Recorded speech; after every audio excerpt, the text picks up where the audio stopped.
Assalamualaikum warahmatullahi wabarakatuh, sahabat-sahabat Rumah Peradaban Ciamplas 36 yang biasa disebut RPC 36. Pada kesempatan sore hari ini, hari ke-10 Ramadan, atau ada yang sudah hari ke-11 ya Pak, ya, hari ke-11 Ramadan, kita dipertemukan oleh Allah Subhanahu wa Ta'ala dalam kondisi yang alhamdulillah sehat walafiat. Bahkan beberapa sahabat yang mungkin kita sudah lama tidak saling bertegur sapa karena kesibukan dan kegiatan masing-masing, kini kita dapat bersama-sama bersilaturahim dan bertolabul ilmi. Adapun agenda kita hari ini tentu saja nomor 1 adalah silaturahim, ya agendanya gitu ya. Kalau buka puasa itu pasti ada saat azan maghrib itu ya pasti harus makan, harus minum. Tapi intinya kita bisa silaturahim di sini bersama-sama dengan teman-teman semua. Tujuannya adalah untuk kembali meningkatkan giroh kita di dalam menjalankan ibadah-ibadah yang pada saat bulan Ramadan ini mendapatkan nilai plus-plus dikarenakan adanya janji yang sudah diberikan oleh Allah Subhanahu wa Ta'ala. Jadi tujuannya supaya kita lebih bersemangat di dalam berbuat kebaikan. Nah, memang saat ini sementara baru hadir yaitu tuan rumah Mas Giarto, Mas Ajo dari Pecel-Pecel Wonogiri yang memfasilitasi tempat dan makanan. Lalu ada Pak Deddy Suhendi yang memfasilitasi sound system. Dan yang tidak kalah penting adalah Mas Muhammad Fikri Arti. Ini buat teman-teman yang lagi Zoom, cuman ada satu sih yang lagi online, tapi kan ini di-record ya. Sehingga nanti bisa kita broadcast kembali. Nah, jadi saya ikut dong. Maaf. Nah baik. Jadi teman-teman, mungkin nanti agendanya seperti biasa, kita akan mengawali dengan pembacaan ayat suci Al-Quran yang akan dibawakan oleh Ustadz Sendi atau Ustadz Fikri, maka ini sebenarnya Ustadz Hendra juga udah siap. Ya semua juga bisa lah ya. Terus kemudian agenda yang kedua adalah thalabul ilmi atau kita belajar bersama. Dan sebenarnya agenda yang ketiga, saya juga ingin mencoba mendorong teman-teman untuk mengaktifkan kembali kegiatan di RPC. Karena kalau kita ingat dulu RPC itu mulai ada dan aktif juga di bulan Ramadan. Dan kegiatannya tuh pada saat itu ya boleh dikatakan cukup produktif gitu ya. Kita ya mungkin karena 2 tahun kita terkendala pandemi, maka otomatis banyak sekali hal-hal yang bersifat aktivitas sosial tidak sepenuhnya bisa kita lakukan. Sekarang kita sudah agak sedikit mengalami kemudahan lah ya, sudah ada kemudahan, sudah ada peluang untuk kembali melaksanakan berbagai aktivitas. Nah harapannya RPC juga bisa kembali aktif gitu ya untuk hal-hal yang bersifat sosial. Nah sebelum memasuki agenda pembacaan kitab suci Al-Quran, mungkin saya juga ingin menyampaikan sebetulnya ada wacana. Karena semakin hari RPC itu semakin berkembang, anggotanya pun sudah menjadi semakin beragam, latar belakangnya juga sudah sangat katakanlah potensial gitu ya untuk kita kelola lebih lanjut. Ada wacana bahwa kita pun sebenarnya ingin ada satu badan gitu ya, perkumpulan yang resmi legal secara notaris, sehingga nanti bisa mengoptimalkan peran dari masing-masing anggota. Itu kan kita punya Dr. Andri Dahlan yang merupakan pionir konsultan kesehatan pariwisata kesehatan. Bahkan Mandalika pun beliau yang jadi konsultannya gitu kan. Tapi beliau tidak punya bendera gitu ya. Kalau misalnya bisa keluar dengan RPC. Pak Deddy Suhendi ini punya mitra yang banyak di bidang alat kesehatan kan. Apakah juga memerlukan jaringan gitu untuk menyampaikan produk-produk. Sehingga dengan keahlian para dokter dan juga teman-teman yang punya kapasitas nasional di RPC mungkin bisa gitu. Tapi kan RPC-nya selama ini hanya komunitas gitu. Tapi kalau sudah menjadi perkumpulan yang ada badan hukum, saya kira bisa melakukan beberapa hal yang lebih. Mas Fikri Adri misalnya trainer nasional yang sudah malang melintang yang bahkan nanti per tanggal 20 juga ada kegiatan di Kalimantan Selatan di Tanah Bumbu. nggak tahu bumbunya apa, masako atau bumbu gorengan Pak Dokter. ya. Dan itu harapannya kan tentu saja bisa berkontribusi gitu kan, tapi karena selama ini kita hanya bekerja untuk orang lain, malahan boleh dibilang ya Mas Diki ya, kita sebetulnya sayang gitu, karena kita juga berharap nanti juga RPC bisa menjadi tempat bernaung secara ekonomi gitu. Jadi teman-teman yang sudah mau pensiun dari tempat pekerjaannya, Bang Hendra sudah capek trading otomotifnya, gitu, bisa punya tempat untuk tetap dapat penghasilan gitu ya. Kita dari dulu bicara wacana mau bikin kebun lah, mau bikin ini, tapi mungkin konsep yang realistis terlebih dahulu itu adalah dengan mengoptimalkan sumber daya yang kita miliki, yaitu manusia kan gitu ya. Lumayan kan kalau misalnya kita bisa mengangkat Dokter Andri ditemukan dengan Kang Suhe, ternyata bikin rumah sakit di Bali, bikin rumah sakit di NTT gitu ya, yang di Pulau Sumba yang memang menjadi daerah tujuan wisata kelas dunia.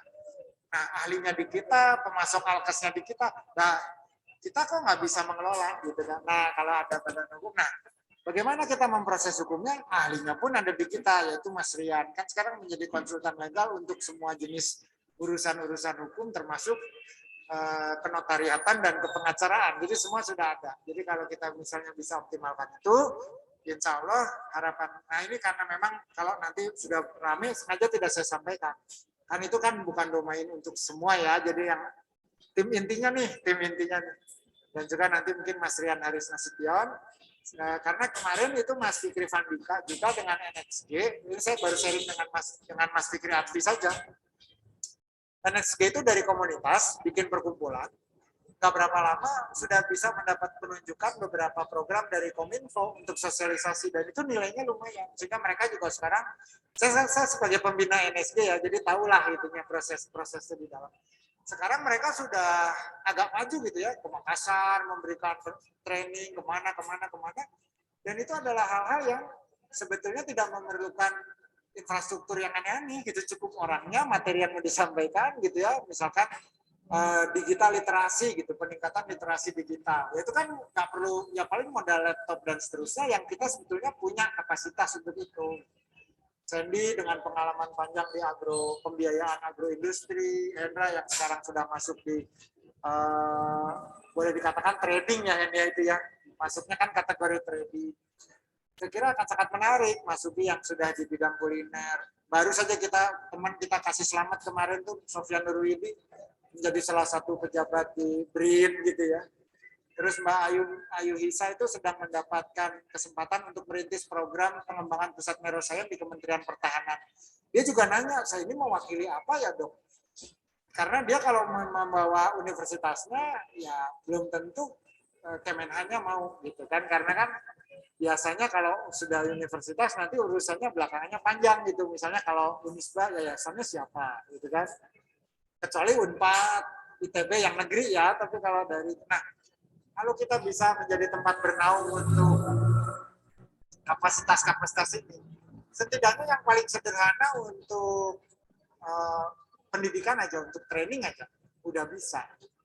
Apalagi kalau konsultan bisa berjalan. Ya kalaupun nanti perlu statusnya badan hukumnya ditingkatkan, ya enggak apa-apa gitu, kita ikutin. Gitu. Sehingga mungkin malah nanti jadi RPC Incorporated gitu ya, ada divisi kulinernya Mas Sugi, ada divisi alkesnya Pak Suhe. Gitu. Kan Pak Suhe kan sangat ini ya, maksudnya sudah punya modal besar gitu, sudah kenal sama teman-teman pakar biomedika yang memproduksi cepat. Itu kan bukan masalah cuma sekedar kita menjadi distributornya, tapi kan sebetulnya silaturahminya kan kita udah tahu menghubungi dokter Bahti itu kemana, staf yang ngurusin penjualan itu siapa gitu kan.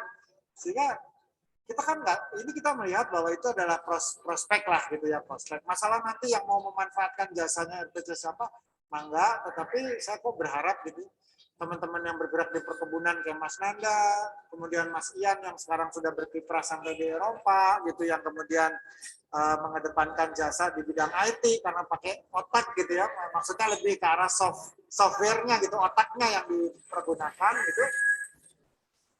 Kalau menurut saya itu akan menjadi satu hal yang sangat baik bagi kita bersama. Kan Sandy, kita perlu perekat juga. Kalau nanti sudah menikah, punya keluarga, gitu kan kadang kita untuk bertemu lagi sudah prioritasnya menjadi agak sulit. Tapi kalau kita punya satu hal yang bersifat menyatukan, nah ini mungkin wacana awal ya, mungkin dicatat saja oleh Sandy, dicatat oleh Hendra, dicatat oleh Mas Opik dan Pak Suhe, Mas Ajo, kira-kira seperti itu. Nah, agar afdolnya kegiatan kita di sore hari ini,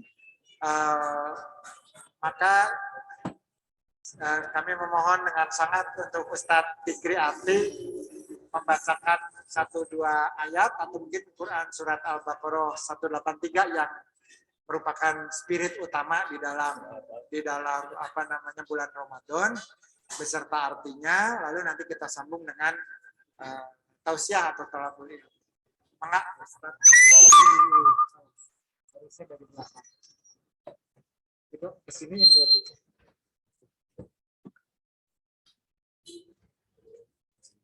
Digeser ya? Oh iya geser dulu. Masuk itu.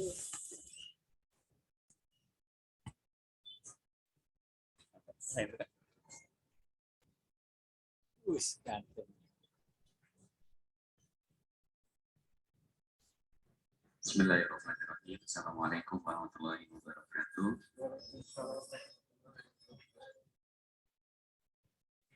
Al-Hadini wa kulli sholihah dengan takdir umur Quran. Sama-sama kita dahulu Al-Fatihah. Bismillahirrahmanirrahim.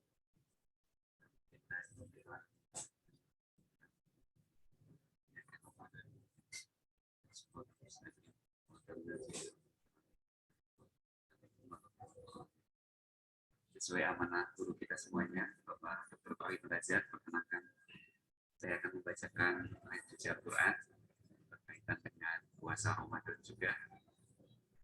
Semoga ini menjadi momentum bersama kita semuanya. Juga salat kita hari ini dan hari-hari kemarin yang akan datang diterima oleh Allah Subhanahu wa Ta'ala dan juga menjadi amal kebaikan nanti kita di yaumil akhir, di yaumil mizan, di hari penghisaban, dapat sebagai amal kebaikan. A'udzu billahi minasyaitonir rajim. Bismillahirrahmanirrahim. Ya ayyuhalladzina amanu kutiba alaikumus siyamu kama kutiba alal ladzina min qablikum la'allakum tattaqun.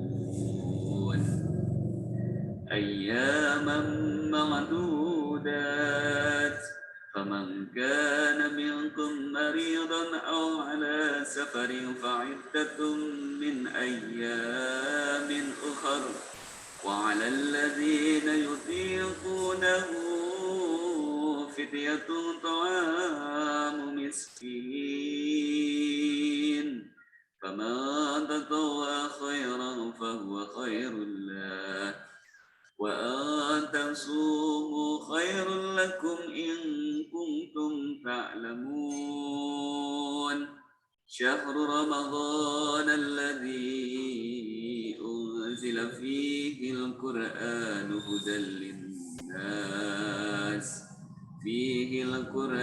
هدى للناس وبينة من الهدى والفرقان فمن شهد منكم الشهر فليصم ومن كان مريضا أو على سفر فعدة من أيام أخر يريد الله بكم اليسر ولا يريد بكم العسر ولتكملوا العدة ولتكبروا الله على ما هداكم ولعلكم تشكرون وإذا سألك عبادي عني فإني قريب أجيب دعوة الداعي إذا دعاني فليستجيبوا لي وليؤمنوا بي لعلهم يرشدون أحل لكم ليلة الصيام أحل لكم ليلة الصيام الرفث إلى نسائكم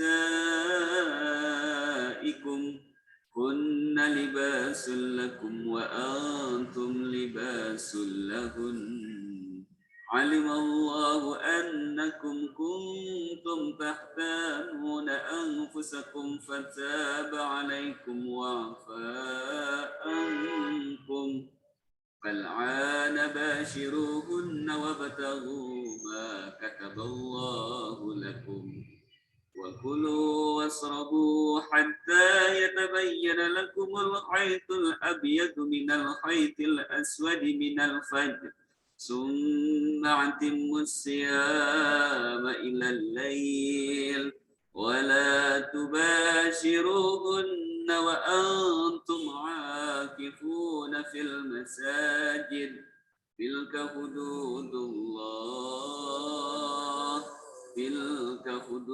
الله فلا تقربوها كذلك يبين الله آياته للناس لعلهم يتقون صدق Allahul Azim. Dengan menyebut nama Allah yang Maha Pengasih lagi Maha Penyayang. Wahai orang-orang yang beriman, diwajibkan atas kamu berpuasa sebagaimana diwajibkan atas orang sebelum kamu agar kamu bertakwa, yaitu beberapa hari tertentu. Maka barang siapa di antara kamu sakit atau dalam perjalanan lalu tidak berpuasa, maka wajib mengganti sebanyak hari yang tidak berpuasa pada hari-hari yang lain. Dan bagi orang yang berat menjalankannya, wajib membayar fidyah, yaitu memberi makan seseorang miskin. Tetapi barang siapa dengan kerelaan hati mengerjakan kebaikan, maka itu lebih baik baginya, dan puasamu itu lebih baik bagimu jika kamu mengetahui. Bulan Ramadan adalah bulan yang dalamnya diturunkan Al-Quran sebagai petunjuk bagi manusia dan penjelasan-penjelasan mengenai petunjuk itu dan pembeda antara yang benar dan yang batil. Karena itu, barang siapa di antara kamu ada di bulan itu, maka berpuasalah. Dan barang siapa yang sakit atau perjalanan, ia tidak berpuasa, maka wajib menggantinya sebanyak hari yang ditinggalkannya itu pada hari-hari yang lain. Allah menghendaki kemudahan bagimu dan tidak menghendaki kesukaran bagimu. Hendaklah kamu mencukupkan bilangannya dan mengagungkan Allah atas petunjuknya yang diberikan kepadamu, agar kamu bersyukur. Dan apabila hamba-hambaku bertanya kepadaku, Muhammad, tentang aku, maka sesungguhnya aku dekat. Aku kabulkan permohonan orang yang berdoa apabila dia berdoa kepadaku. Hendaklah mereka itu memenuhi perintahku dan beriman kepadaku agar mereka memperoleh kebenaran. Dihalalkan bagimu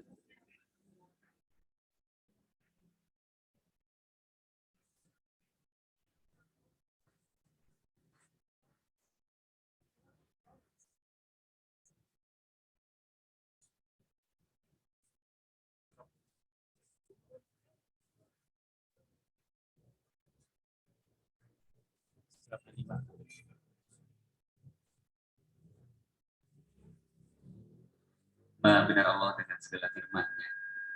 Terima kasih. Assalamualaikum warahmatullahi wabarakatuh.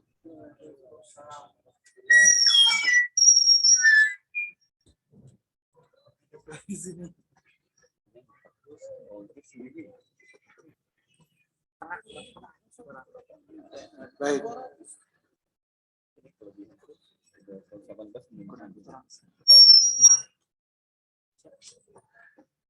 A'udzubillahi minasyaitonirrajim. Bismillahirrahmanirrahim.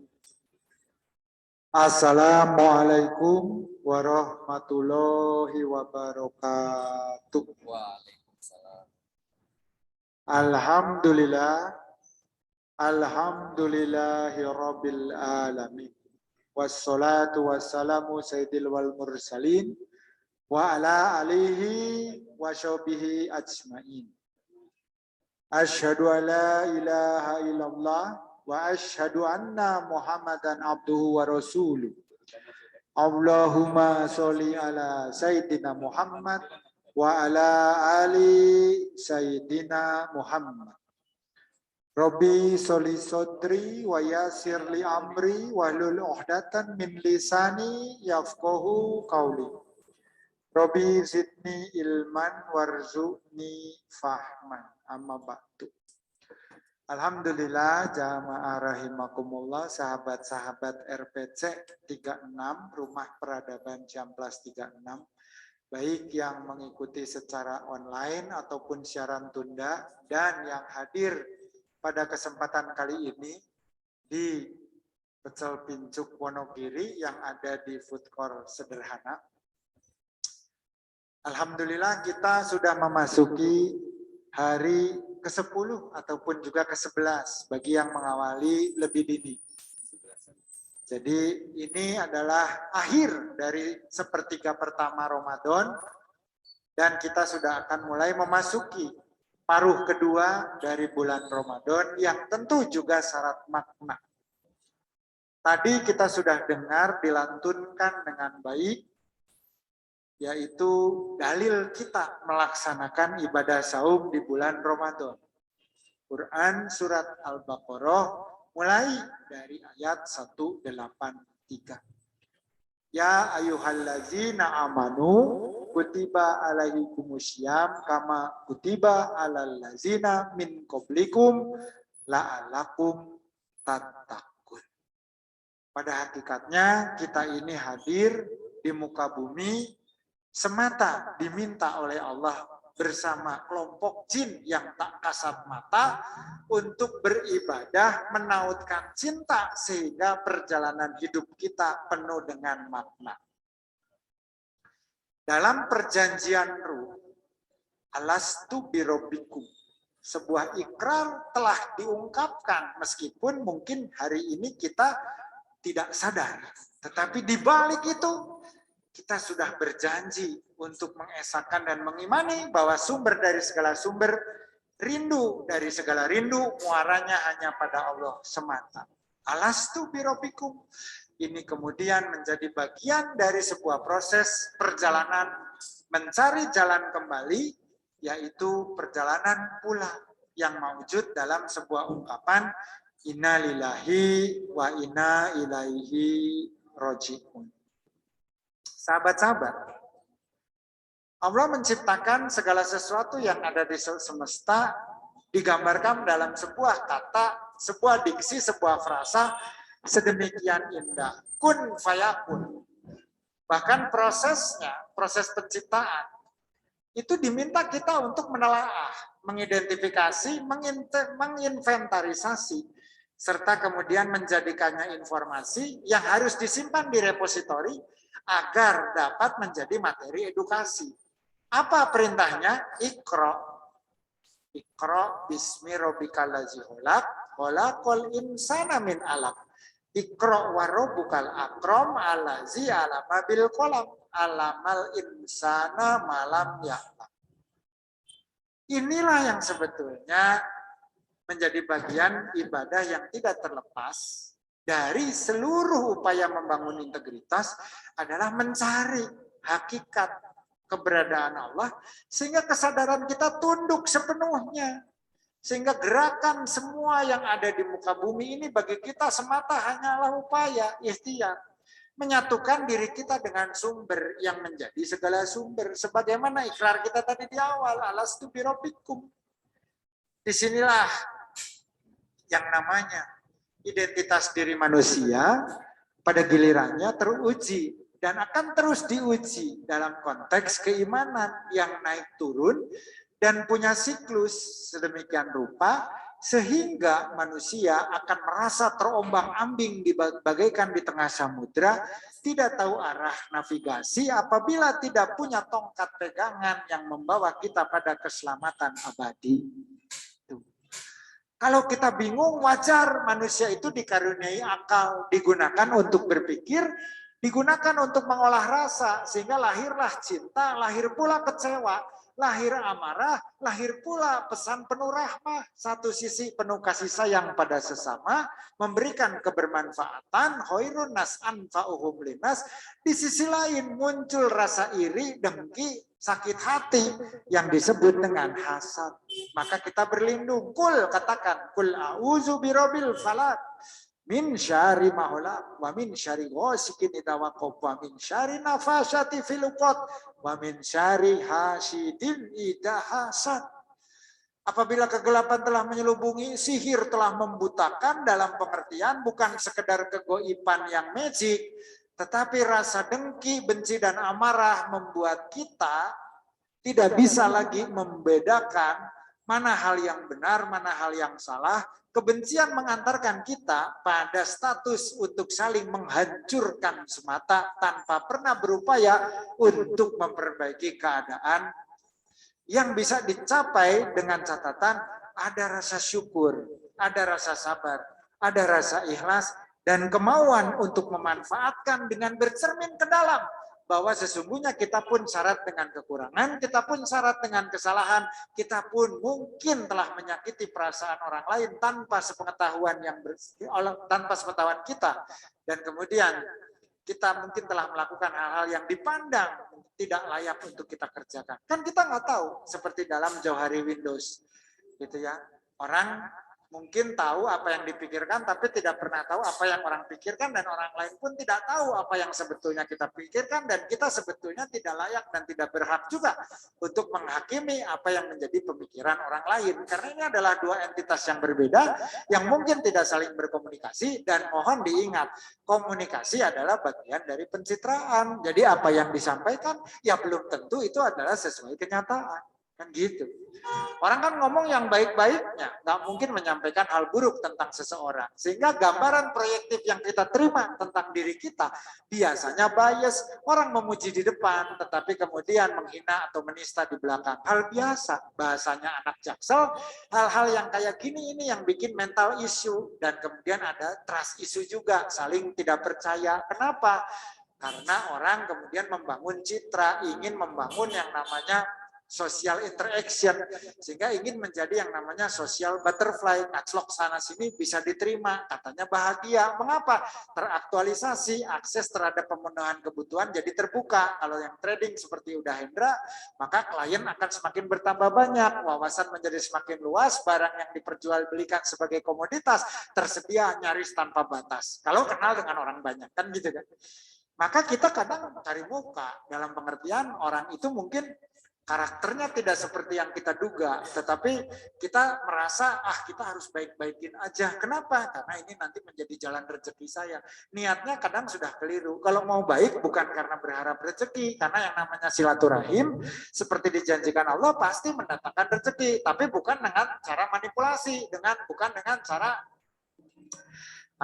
mencari muka dan seterusnya. Nah, hal inilah yang kemudian bagi kita penting untuk kita pahami bersama. Maka pada kesempatan kali ini, teman-teman, saya ingin menyampaikan ada satu hal yang menjadi konsep di mana silaturahim, lalu kemudian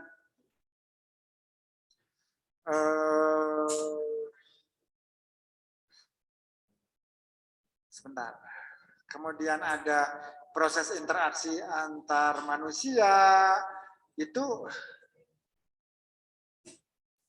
tentu saja dibangkitkan dan digerakkan oleh motif. Tiap orang itu punya hasrat, tiap orang punya syahwat, tiap orang mengenal ambang batas nikmat. Gitu.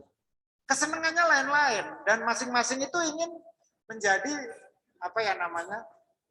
sesuatu, ingin menjadikan hal itu menjadi suatu kenyataan. Harapan selalu ingin dibumikan. Maka dengan demikian akan terjadi benturan-benturan. Nah, maka pada kesempatan kali ini saya ingin mengembalikan lagi. Pada hakikatnya konsep kita itu ketika bersilaturahim, pada hakikatnya konsep kita itu ketika kita melakukan sebuah proses komunikasi, itu kan ibadah, semua itu adalah ibadah, ya kan? Bahwa setiap aktivitas hidup kita itu kemudian diarahkan semata hanya kepada Allah Subhanahu Wa Taala, tentu harus kita jabarkan bahwa komunikasi dengan orang lain, ketika kita berinteraksi dengan lingkungan, ketika kita melakukan banyak hal di dalam kehidupan kita, insya Allah esensinya adalah senantiasa niatnya ibadah. Kan Kita ingin jadi orang yang bertakwa. Inna akromakum indallahi atqakum. Kita tahu bahwa innama a'malu binniyah. Segala sesuatu itu dimulai dari niat. Maka kalau niat kita manipulasi, kita mau kenal orang hanya karena untuk kepentingan sesaat dan seterusnya, boleh dikatakan kita sudah mengawali sebuah proses interaksi secara keliru. Kita tidak lagi memiliki sebuah kejujuran ketika kita bahkan bisa kehilangan integritas dan pada gilirannya kita pun bisa kehilangan rasa ikhlas. Kita apapun yang kita kerjakan akhirnya berdasarkan motif. Mungkin sahabat-sahabat ini yang dituju sebagai bagian dari upaya dekadensi iman. Di mana orang diperkenalkan dengan kapitalisme, di mana orang diperkenalkan dengan sistem transaksional, di mana orang untuk berbahagia itu ada nilainya, ada alat tukarnya, ada indikatornya. Kalau nggak nginep di hotel bintang 5 nggak asik, kalau cuma nginep di guest house atau hotel melati gitu ya, lodgement, nggak oke. Padahal sebetulnya ketika kita berbicara istirahat, ketika kita berbicara quality of time, ketika kita berbicara indahnya kebersamaan, ya nggak perlu mengeluarkan uang banyak karena memang tidak punya. Sekarang yang terjadi uangnya tidak ada, ingin kenikmatannya setara bintang 5. Nah, ini akhirnya orang apapun diikuti ya, sehingga melihat orang investasi 500.000 katanya pinjam dari rentenir gitu ya. Lalu bisa mendapatkan aset yang luar biasa, orang terpesona sehingga mau pinter, mau dokter, mau insinyur juga mau mencoba karena ini katanya opportunity. Pada saat itu otak kadal kita, otak limbik kita, otak buaya kita mengambil keputusan untuk segera memangsa tanpa melihat dan mengendus sumber bahaya, bahwa yang mau dimangsa itu misalkan porcupine atau landak yang tajam dan bisa membahayakan, bahwa yang mau ditelannya itu adalah misalkan ular berbisa, bahwa yang mau ditelannya itu armadillo yang kulitnya sekeras stratum corneum yang seperti baja. Dan semua ini bisa membahayakan gitu, tapi kita lupa dan kemudian kita terjebak di dalam pengkultusan kenikmatan yang bersifat sementara. Kita lupa esensi kita hadir. Walaqad khalaqnal insana min sulalatin min tin tsumma ja'alnahu nutfatan fi qararin makin. Kita diciptakan dari mana? Asalnya dari turab, dari saripati yang sangat sederhana dan bersahaja, tetapi bisa terorkestra dan terorganisasi semata karena siapa? Kita lupa. Sekarang yang kita pikirkan kenikmatan mengikuti yang namanya materialistik dan juga yang namanya beban fisiologis, yang satu berupa amanah untuk memberikan kebermanfaatan, yang lain menjadi tuntutan. Fisiologis kita kan begitu. Satu sisi lapar itu bisa menjadi tanda bahwa kita perlu makan, di mana energinya nanti kemudian akan digunakan untuk kebaikan. Itu satu sisi. Di sisi lain ketika kita makan sudah tahu rasa, kita punya preferensi. Kita hanya mau makan kalau pecel di Bandung itu nomor 1, pecel pincuk Wonogiri Mas Ajo Giarto. Sehingga ketika kita nggak punya duit untuk membayar harga nasi pecel yang 15.000, kita ngebela-belain bohong, kita ngebela-belain utang, kita ngebela-belain nipu orang gitu ya. Kita ngebela-belain ngambil duit yang jatuh di jalan tanpa tahu siapa pemiliknya, tanpa usaha untuk mengembalikan, karena sudah terpetakan kenikmatan yang akan sudah terbayangkan kenikmatan yang akan dihidangkan. Ada dedaunan yang direbus, ada bumbu kacang yang disangrai, dan kemudian ada bumbu-bumbu rahasia khas Mas Ajo, ada bubur rampe yang menyertai, barangkali ada kerupuk gendar, barangkali ada peyek teri, barangkali ada kehangatan senyum dan keramahan Mas Ajo yang menyapa, serta menceritakan berbagai kisah terkait kehidupan, cerita wayang, cerita tentang karawitan, cerita tentang dinamika yang dihadapi dalam keseharian, yang ini kemudian menjadi daya tarik bahwa saya harus mendapatkan kebahagiaan dengan cara mengkonsumsi, dan terjadilah transaksi. Kita lupa bahwa ketika kita berawal dari tadi ya, walaqad khalaqnal insana min sulalatin min tin tsumma ja'alnahu nutfatan fi qararin makin, dan kita disempurnakan menjadi laqad khalaqnal insana fi ahsani taqwim, tidak ada bentuk-bentuk transaksi. Setiap unsur itu menyumbangkan dirinya supaya bisa memberikan kebermanfaatan bagi unsur lainnya. CHONPK itu bersepakat supaya bisa jadi molekul, supaya bisa jadi polimer, supaya bisa membentuk manusia pada waktunya. Gitu loh. Nggak ada ngambil keuntungan. Na ketemu Cl. Apa untungnya buat Na? Apa untungnya buat Cl? Tidak ada. Untungnya buat siapa? Buat Pak Suhe, buat Pak Fikri. Kenapa? Kita mengenal yang namanya rasa lezat makanan karena adanya asin, garam. NA-nya mah nggak berkepentingan, bahkan dia ada pun dia nggak punya kepentingan, gitu semata hanya menjalankan qadarullahnya, sunatullahnya. Dia ada dan tidak ada tidak apa-apa. Engkau mau musnahkan aku mah enggak, seperti spesies yang ada ini di alam semesta. Manusia terus menghancurkan ya. Ada extinct spesies burung yang tadinya suaranya indah merdu di pagi hari hilang. Burung cangkurilem kutilang yang tadinya ada di sekitar rumah hilang. Ada burung maleo yang telurnya lebih besar dari tubuhnya hilang. Bagi maleo tidak apa-apa, selesai sudah tugasnya, memang tidak bisa diterima dalam rantai makanan yang kemudian didominasi predator tak tahu diri yang namanya manusia. Nggak apa-apa bagi dia. Tapi nanti pada gilirannya justru manusia yang akan merasa kehadiran mereka inilah yang menjadikan hidup kita mendekati sempurna. Sempurna nggak bisa. Tetapi inilah yang kemudian mengkhawatirkan karena manusia tidak merasa perannya itu di dunia apa. Ya kan? Wa ma khalaqtul jinna wal insan illa liya'budu. Lupa. Kemana itu? Wa ma khalaqtul jinna wal insan illa liya'budu. Kalau kita sudah tidak tahu apa peran kita, lalu ibadah seperti apa yang mau dikerjakan, tujuan hidup kita itu menjadi terbengkalai karena kita sibuk mengurusi hal-hal yang tidak esensial, tetapi kemudian secara potensial bisa kita dapatkan secara faktual langsung di depan mata. Kenikmatan-kenikmatan sesaat yang membuat kita terjerat, lalu kemudian terperangkap, dan kemudian kita dibekap. Ketika kita tidak bisa bernapas, pikiran kita semakin dangkal, maka kita hanya akan mengulang-ulang berbagai hal yang sesungguhnya kalau kita berpikir jernih, itu tidak masuk akal. Gitu kan? Nah itu. Maka dengan demikian, kita juga harus melihat bahwa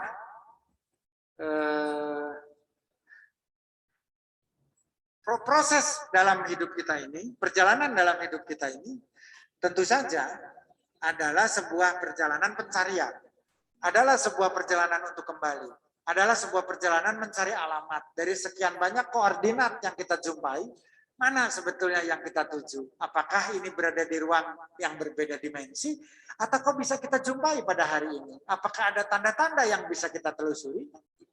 Inna fi dzalika laayatin liqaumin yatafakkarun.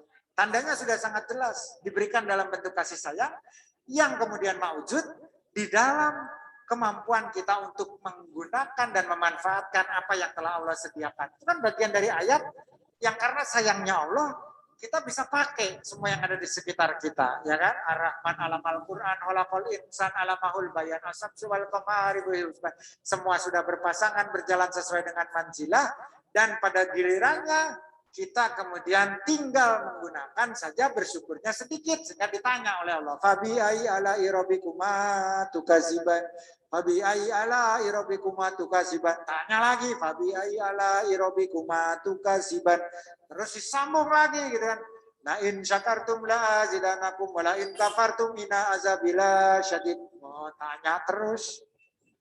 Nah, itu. Maka sebetulnya kalau kita hidupnya mengalir ya, lagi makan pecel, menikmati pecel. Jangan lagi makan pecel, bayanginnya pengen makan sate. Ya nggak bisa syukur, karena rasa pecel beda dengan rasa sate. Lagi makan ikan bakar, bayanginnya alhamdulillah, seandainya ini adalah asin jambal yang pakai sambal tarasi, lalu kemudian diberi sayur lodeh, akan jauh lebih nikmat ya daripada makan misalkan pada saat itu apa tuh ikan bakar kerapu yang harganya mahal. Yang harganya mahal karena hidup saja di akuarium seperti yang sekarang ada di Kota Baru Parahyangan, itu apa ya yang baru itu yang masuki Tirtalai, ya kan? Alhamdulillah ada Pak Ustadz Dedi Erwin. Nah, Pak Ustadz, mohon izin saya mungkin 10 menit lagi karena kebetulan saya juga harus nyambung acara berikutnya. Baik, jadi kita kadang lupa ya, walaqad khalaqnal insana min sulalatin min tin, itu terjadi spontan atas perintah Allah, sederhana, bersahaja, tidak pakai transaksional, tetapi niatnya hanya ingin berbagi dan selalu memberi. Kita ini sekarang niatnya hanya selalu meminta dan minta bagian gitu loh. Itu saja. Sehingga keluh kesah jauh lebih besar dibandingkan dengan kenikmatan untuk mensyukuri. Tadi lain syakartum la azidanakum. Ditanyakan terus. Fabi ai ala irobikuma tukaziban. Padahal kalau kita kembali lagi walaqad khalaqnal insana fi ahsani taqwim. Jadi ya, summa ja'alnahu nutfatan fi qararin makin, enggak ada itu transaksi di situ, ya kan? Ya kan lalu tadi bahwa wa ma khalaqtul jinna wal insa illa liya'budun. Wa ma khalaqtul jinna wal insa illa liya'budun itu jelas. Tugas kita beribadah, ibadahnya apa? Mahdo khairu mahdo. Yang paling besar ibadahnya adalah yang paling tidak terasa ibadah tapi kita kerjakan zikrullah. Karena kalau tadi kita berkeluh kesah, kita melupakan Allah. Kalau kita pandai bersyukur itu kan zikir, karena syukur itu pasti alhamdulillah. Salah satu hal yang menarik saya kira adalah ketika kita tadi gagal syukur, gagal pikir, gagal syukur, jatuh kufur, terpuruk sampai kubur. Kita belum sampai berbicara esensi keberadaan. Kita nggak berbicara tentang yang namanya mekanika kuantum. Kita nggak berbicara teorinya Einstein, Podolsky, Rosen tentang yang namanya spooky at a distance. Ada hantu yang ternyata bergerak di antara jarak yang terpisah, dua subpartikel, subatom bisa saling bekerja sama, gitu ya. Satu bergetar, satu bervibrasi, satu lagi juga ikut bergetar dan juga ikut bervibrasi. Ini kan adalah hal yang luar biasa. Padahal kita berkata selama ini kok insiden seperti itu tidak mungkin terjadi karena setiap sistem itu adalah sistem mandiri yang tercipta dari sebuah proses berkesinambungan, bukan karena adanya perencanaan. Nah, kira-kira kan begitu orang mengatakan. Ternyata tidak, we are connected kalau bahasa Londonya. Apa itu? Kita semua senantiasa memiliki jejaring fungsional yang saling menautkan kepentingan dan kebutuhan kita bersama, sehingga pada dasarnya apabila kita kembalikan pada hal yang paling fundamental, kita ini hadir semata hanya karena Allah menciptakan kita saja. Itu saja, itu. Ya kan? Maka wujud kidambako, gitu ya, bahwa kehadiran kita adalah perwujudan yang merupakan ekspresi dari kehadiran Allah Subhanahu wa taala di dalam kehidupan kita, itu yang kemudian bisa kita amati. Maka sebagai penutup pada kesempatan yang indah kali ini, karena memang satu dan lain hal, teman-teman mungkin ada yang sebagian, oh ini Mas Fikri Wicaksono sudah bergabung di lewat online. Tapi memang kita sesuai rencana ya Mas Sugi, bahwa maksimal kita itu tidak lebih dari 8 orang, 10 lah gitu ya. Dan memang ini yang tadi ada yang pamit, Pak Yuda katanya terlambat, Pak Bu Anin sedang mengajar, nanti menyusul dengan Mas Windu. Lalu kemudian ada beberapa yang lain, Raihan dan sebagainya yang mungkin masih di perjalanan. Tetapi esensinya mungkin yang ingin saya sampaikan adalah satu hadis yang diriwayat oleh Abu Dawud dan Tirmizi. Irhamu man fil ard. Yarhamkum man fis sama. Apa ini Pak Tauhid?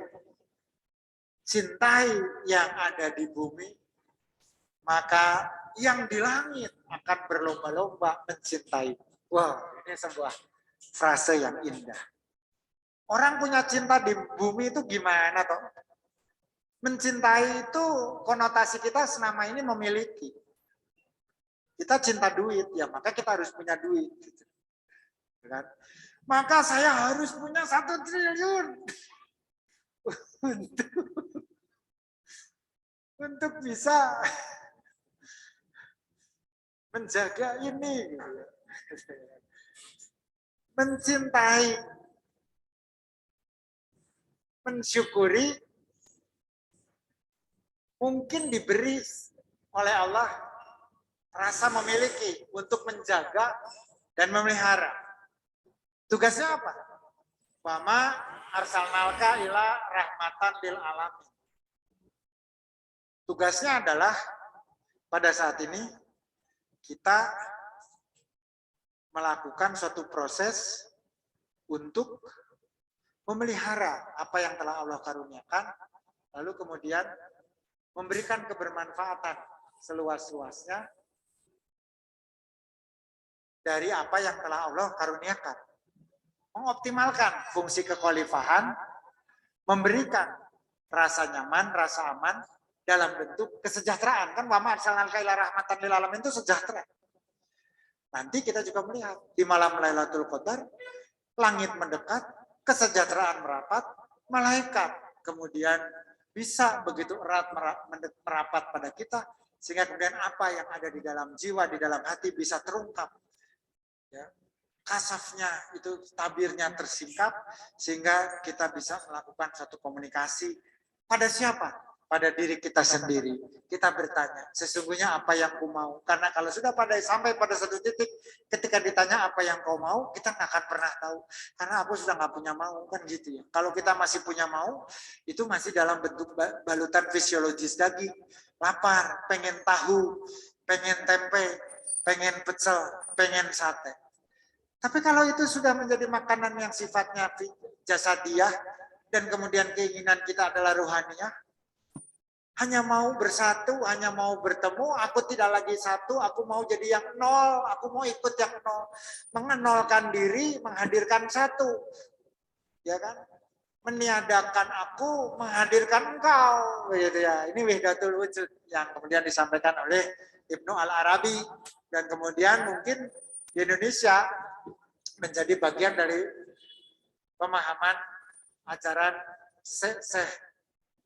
Siti Brit atau Lemah Abang atau Syekh Siti Jenar yang kemudian banyak disalahartikan sebagai upaya manusia tidak lagi mengedepankan syariat ibadah fisik, melainkan langsung melompat kepada aspek makrifat yang bisa mengenal hakikat. Nah, maka inilah yang barangkali perlu kita kembalikan. Bagaimana mencintai yang benar? Mas Sopik barangkali bertanya, saya mencintai siapa? Justru dengan status Mas Sopik sekarang, bisa mencintai siapa saja, kapan saja, di mana saja. Tanpa keinginan memiliki. Saya, Pak Suhe, atau juga mungkin teman-teman yang sudah berkeluarga, punya beban karena kita mencintai dan menyayangi keluarga kita, istri dan anak. Ya kita diuji oleh Allah dengan kekhawatiran. Khawatir anak kenapa-napa. Khawatir istri kenapa-napa. Kita cemas. Ujiannya kan di situ. Karena kita dapat amanah. Ketika sudah ada suatu proses metsakon goliso, suatu akad yang dimuliakan di hadapan Allah, kita kan dapat amanah. Kita seolah-olah dapat kewenangan. Memelihara, menjaga. Tetapi kan harusnya menyadari, tidak mampu memiliki seutuhnya. Nah, yang kita jalankan sekarang sebaliknya. Kita seolah-olah jadi pemegang saham mayoritas. Bahwa anak, istri, perusahaan, sahabat itu adalah hak prerogatif. Sehingga saya marah ketika lewat KPAD, jalan apa Mas Sopik? Jalan Manunggal nomor 12, ngaco ya. Jalan Manunggal nomor 110 dan saya berteriak-teriak, Mas Sopik, Mas Sopik, Mas Sopik. Lalu Mas Sopik tidak ada jawaban. Ketika saya WA, beliau mengatakan, Pak Dokter, saya sedang di Bekasi sama Pak Iwan. Di situ saya marah. Kenapa tidak ada di situ? Mas Sopik itu kan punya saya. Harusnya saya panggil langsung muncul. Emangnya Mas Sopik jin dalam botol yang digosok kemudian keluar. Apa hak saya marah? Tapi kan saya jadi kecewa. Ketika saya datang ke sini mau makan pecel, sudah ngiler, jalan naik sepeda, bayangin. Naik sepeda, ngiler pecel, sampai sini tutup karena bosnya sedang menghadiri Solo Project Festival. Itu karena saya mencintai Mas Ajo sebagai benda. Karena saya mencintai Mas Ajo sebagai milik. Lah Mas Ajo milik Allah, saya milik Allah, kenapa kita ingin saling memiliki dan menguasai? Ya nggak bisa. Mas Ajo ke Solo digerakkan Allah, saya ke sini digerakkan Allah. Harusnya bersyukur. Alhamdulillahirabbil alamin, alhamdulillah wa syukurillah. Saya sampai sini sudah pengen banget, ternyata Mas Ajunya nggak ada. Ini berarti pelajaran, setiap keinginan belum tentu bisa terkabulkan. Bahwa hidup selalu punya algoritma. Kalau A tidak ada, berarti B yang tersedia. Sekarang pilihanmu menikmati dan bersyukur alhamdulillah, atau menjalani dengan bersabar dan mengucapkan istighfar, astagfirullah. Nah, kan pilihan, dua-duanya bagus gitu. Nah ini mencintai ini yang tadi. Irhamu man fil ard. Kemudian nanti yang di langit. Juga yarhamkum man fis sama. Nanti juga akan mencintai kita dengan caranya. Kenapa? Kalau cinta kita itu kita kembalikan kepada Allah karena kita mencintai Uda Hendra karena Allah, maka Uda Hendra nggak menyapa kita, katanya tadi Uda Hendra minta maaf, udah lama nggak menyapa. Ya nggak apa-apa, ya kan? Karena cintanya saya kepada Uda Hendra bukan karena persoalan saya disapa. Nggak disapa pun kan harusnya saya tetap cinta karena anak sendiri, kan gitu. Masa seorang ibu putus hubungan gitu, gara-gara kamu nggak nge-WA gitu. Ya. Sama, maka tadi ya dimensi persoalannya berbeda. Gitu. Ketika tadi Pak Suhe saya diuji, memang kita punya yang namanya ketenangan, ketentraman batin ketika melihat anak bahagia, istri tersenyum. Makanya istri itu mau minta apa aja, Mas Sofik tahu bagaimana saya ke ibu. Jungkir balik juga pasti saya turutin gitu ya, dengan catatan ibu bahagia. Nah, tapi manusia itu kan digodanya begitu. Kalau membuat Mas Sofik bahagia, harapan saya Mas Sofik juga harus membuat saya bahagia dong. Misalnya, ambil dong matrasnya, jangan ditinggalin di toko, kan gitu ya. Misalnya seperti itu. Tapi kan ini yang terjadi ya, manusia itu diujinya di situ. Inilah masuk bisikan Pak Suwi. Allazi wasfisu fi suduri nas minal jinnati wan nas. Setannya masuk. Saya sayang sama Sandi, ditelepon Sandi nggak bisa datang. Saya marah loh. Hak saya marah di mana? Kan nggak ada gitu ya. Kalau sayang ya sayang aja, datang bisa, alhamdulillah. Di situ nak keluar, alhamdulillah. Sandi nggak datang, kita memarahi diri kita sendiri. Ya jangan marah dong, tahan dirimu. Astagfirullah. Nah gitu. Ini yang namanya ala bizikrullahi tatmainul qulub. Setiap kejadian menjadikan zikir yang mendekatkan kita terhadap Allah Subhanahu wa taala. Sekarang kan kita terbalik. Kalau susah kita ingat Allah, kalau senang kita lupa. Bukan kebalik loh. Kenyataan loh ini, maksudnya ini bukan hal yang Pak Ustadz yang asli sudah tiba. Baik. Saya mau izin Pak Yuda, saya itu tidak bisa panjang-panjang, tapi ini di sini sudah ada ininya ya. Sudah ada rekamannya, jadi mudah-mudahan nanti bisa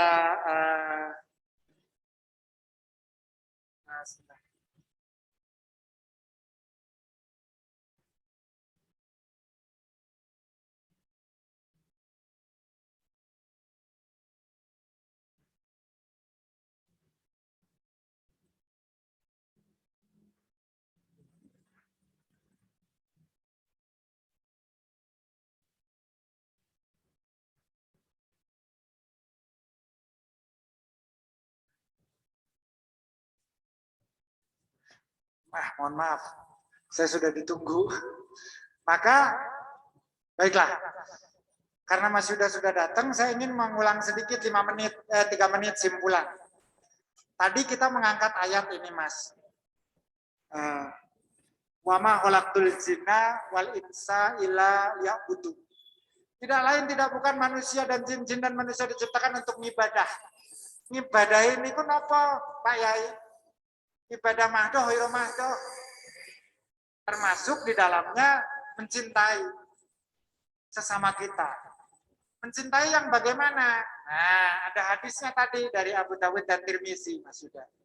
Kita angkat hadis bunyinya irhamu man fil ard yarhamkum min man fis sama.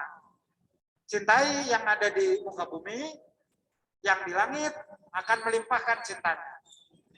Kita ini ada sedikit godaan setannya. Allazi waswisu fi sudurinas minal jinnati wan nas. Berbisik.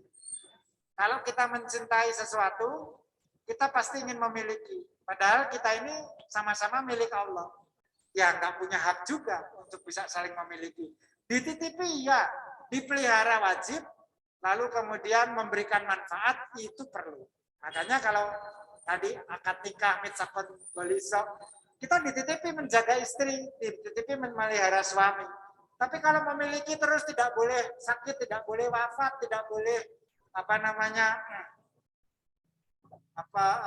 terkena musibah apapun, misalkan tiba-tiba kok suaminya sakit, wah saya nggak terima, masa orang yang saya cintai sakit tuh orang lain yang nggak sholat banyak, mendingan orang yang nggak sholat aja tuh dibikin sakit Allah.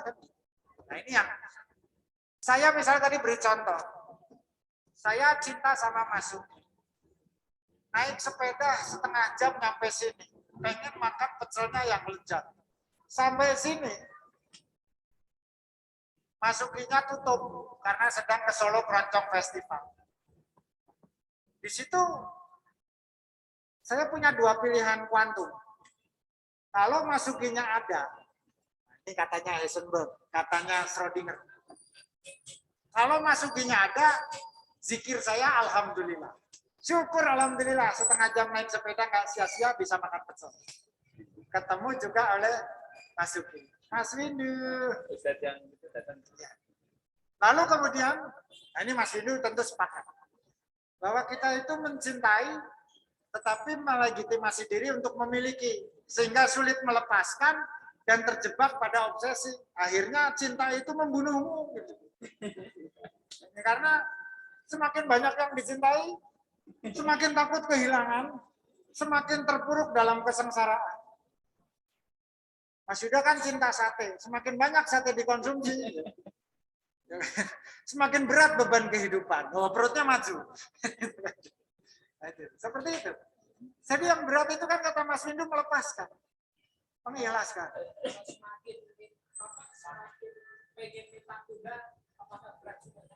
Ya itu semakin berat dikabulkan, karena semakin besar keinginan, semakin tinggi kekhawatiran ditolak.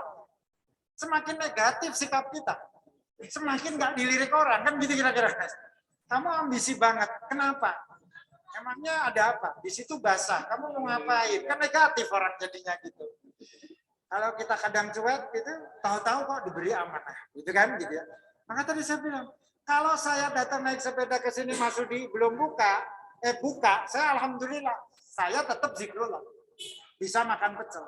Kalau tutup, saya boleh marah, kesel, tapi keselnya itu dibalikan ke diri sendiri sebagai bagian dari introspeksi. Saya zikir juga, astagfirullah. Apa hak saya marah? Sugi punya acara sendiri, punya karepnya sendiri, punya kepentingan dan masa depannya sendiri. Masa gara-gara saya pengen makan pecel, dia gagal jadi biduan keroncong? Ya kan? Alhamdulillah Eca. Nina, saya mau selesai nih Cak, karena saya ditunggu istri juga. Gak apa-apa ya, nanti ada rekamannya. Tolong Mas Opik nanti rekamannya. Nah ya. Jadi kalau boleh saya simpulkan sekarang di sini, bahwa yang namanya manusia itu diuji oleh Allah dengan sebuah rasa, dengan kemudian yang namanya mencintai, sehingga kita ingin memiliki, dan kita lupa satu fatsun utama kita, inna lillahi wa inna ilaihi roji'un. Kita saja semua titipan, kita saja semua hanya mampir ngombe, kita saja semua ini adalah milik, adalah hamba, adalah Abdullah.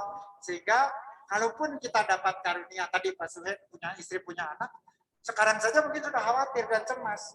Anak saya buka apa ya? Istri saya menunggu saya nggak ya di rumah? Pasti jadi pertanyaan. Tetapi ketika kita, Eca yang dulu tidak pernah berpikir tentang Nina yang nggak pernah mengkhawatirkan Eca, kan sekarang muncul, gitu ya. Tetapi nanti pada tahapan tingkatan ketika kita mencintai tanpa harapan, gitu. Tadi tidak ingin membebani dengan kepemilikan dan seterusnya, dan ini sulit ya, maka cinta kita kepada Allah dan Allah kepada kita itu kan seperti itu. Tidak membebani apapun kepada hambanya untuk mencintainya gitu. Seikhlasnya saja, kamu mau bergantung disediakan tempat, kamu mau menyatakan, mendeklarasikan bahwa hanya aku dalam hidupmu, aku adalah tempatmu untuk mengadu dan meminta. Seperti itu. Qul huwallahu ahad, Allahu somad, lam yalid walam yulad, walam yakul lahu kufuwan ahad. Subhanakallahumma wa bihamdika asyhadu an la ilaha illa anta. Baik, mohon izin saya harus segera mengakhiri. Mudah-mudahan dari sedikit, nah Eca yang dapat buntutnya bisa dapat maknanya ya, bahwa mencintai itu adalah bagian dari memelihara cinta kita kepada Allah, belajar bersabar dan bersyukur, dan pada gilirannya mencapai keikhlasan yang didambakan. Wabillahi taufiq wal hidayah. Wassalamualaikum warahmatullahi wabarakatuh. Waalaikumsalam. Apa itu? Masih maaf, saya udah ditunggu.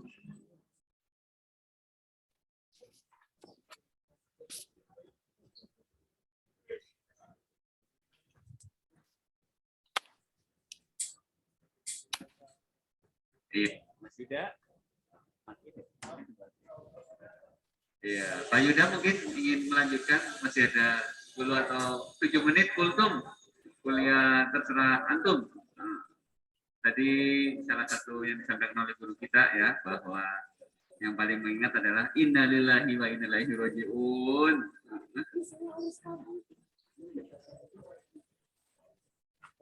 Ya.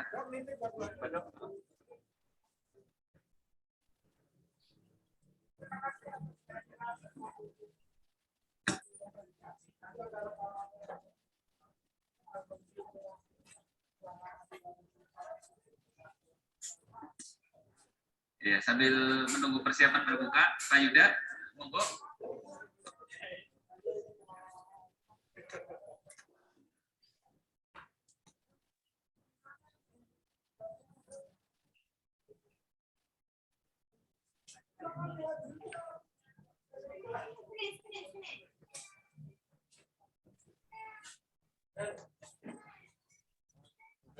Udah, karakternya udah sampai setengah 6.